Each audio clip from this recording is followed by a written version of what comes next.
Hey, what's up guys? Shane here again, bringing you another team review.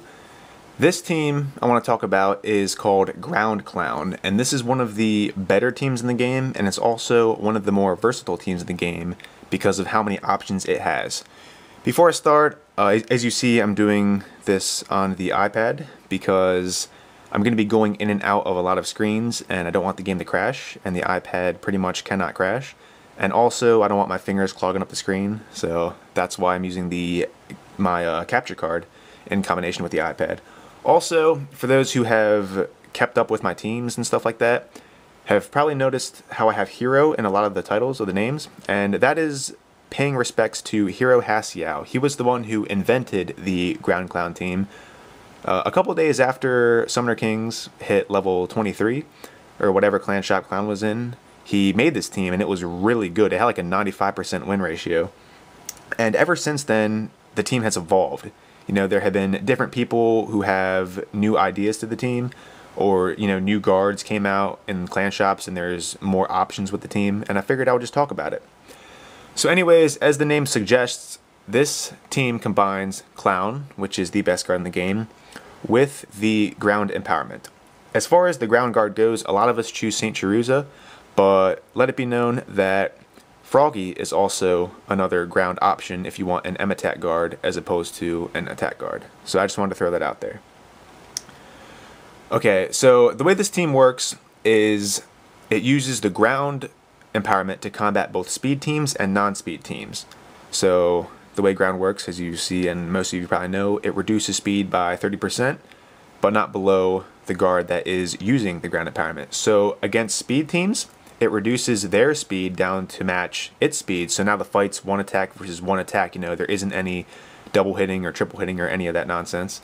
It's just one attack, one attack, one attack, and it keeps on going.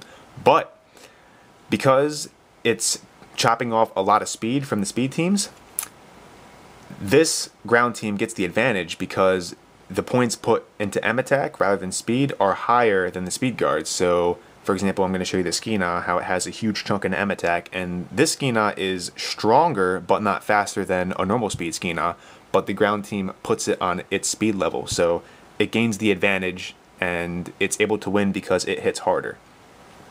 So that's how this team beats speed teams. Against non-speed teams, you still have enough speed to be able to double and triple hit the non-speed guards, and because the offense is really high, it ends up becoming overwhelming. You know, tank guards, unless combined with shield or whatever, can't take a lot of hits from these guards. So that's how it beats the non-speed guards, or non-speed teams rather.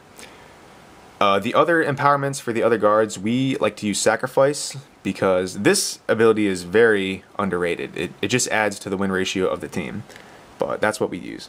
As far as stats go, ground teams should have no less than 550 speed, but no more than 600 speed. So find a number in between there that you like the most, and you know, be able to stick with it. If you want to be able to consistently hit like 2 and 3 times, then I would go with a flat 600 and no higher.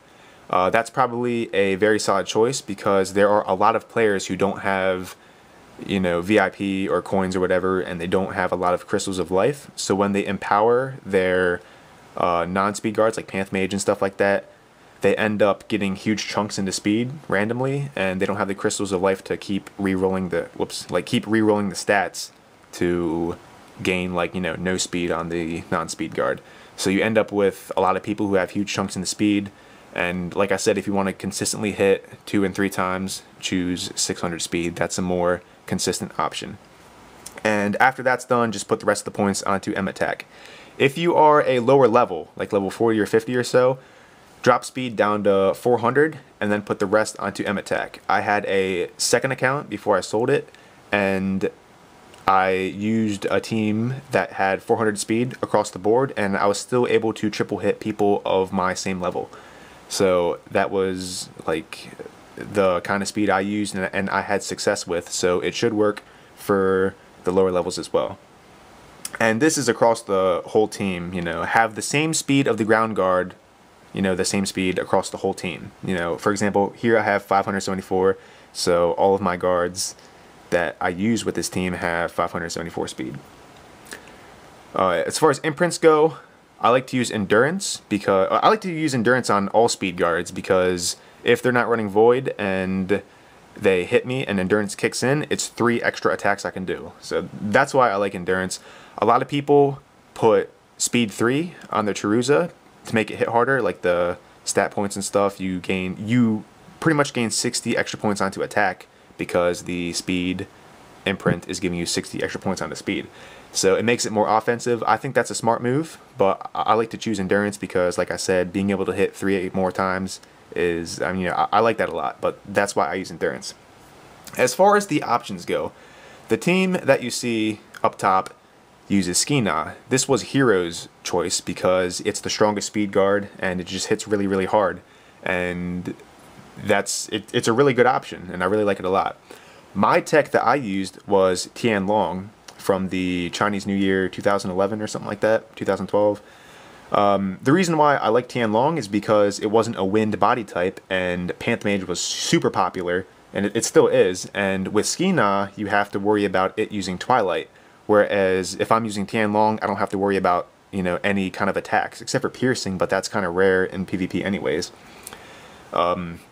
It also has water attack, as well as the light and wind that Skina has, so you can come across Fire Lords or random stuff like that, Fire Guard, and it has the advantage.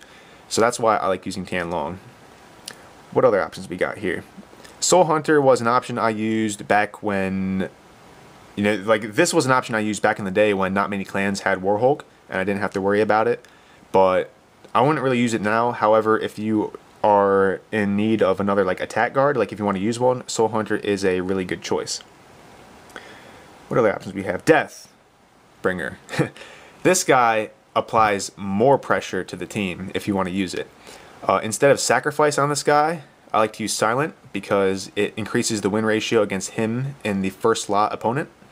So if he can beat the first slot guy in their team, then the second guy will come up and kill him, and they're going to have low hit points. Then the clown will finish up, and now it's 2 against 1, and it's an unfair fight. In your favor, of course. So Death is also another option that you can use. Ghost, or Agal is his official name. This is a very fun one I like to use. It's really powerful because of the chance ability. You know, chance kicks in first and then transform or shapeshift, and it's really powerful. But this is more of like a fun factor to the team. It works really well and it's fun because it changes every time, and you know that's another option as well. Pretty much any guard you want can fit into that 3rd slot, or you can do something crazy too. Like you can go Death, Clown, Froggy, and then put Magic on Death. Whoops, I almost knocked over this glass of water on my desk. But yeah, you can have like Death, Clown, Froggy, and then put Magic on Death and have it hit, you know, almost like twice as hard. It's like, that's another option that you can use. Or you can still keep the Silent on the Death and just say, you know, screw sacrifice and just put Magic on this guy, and still hits really hard, and you have a superior advantage with a Death up front with Silent. You know, that's another option you can use. But like I said, like this team has so many options, and it's really, really good. I'm not sure if there's much else to say about this other than it has a really, really good win ratio. It gives the player a certain touch, like whatever they want to put into that extra slot besides Clown and the ground guard. It's totally up to them. This team is really good because Clown is, you know, that, what is it, transform ability combined with like the whole ground factor. It just creates a team that does very well. And there's not much else to say about it. Try it out if you like it. Like I said, the lower levels, put the speed down to 400, rest on an M attack. You should have as much success as you know the higher levels are having against people of their level. And other than that, you know, have fun with the team. It's very good.